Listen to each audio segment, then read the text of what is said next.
sia ila kan mi hring hlui chu an ne na khen be in a om ta sual putak sa chu farnu du tak mi phan moi Krista chu nang ma mi mal le sandam tu pomin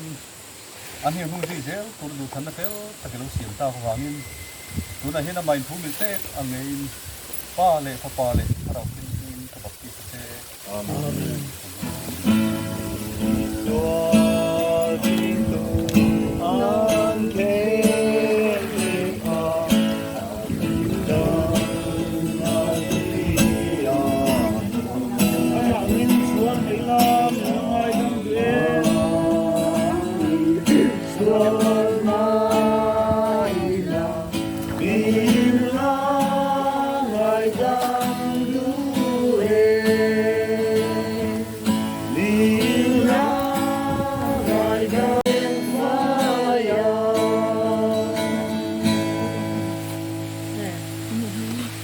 ilong tong chai bu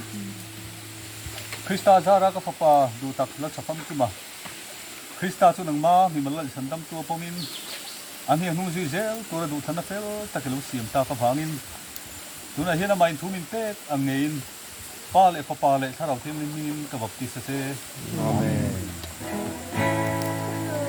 sil dang song ai da moi ger he ko ber kan na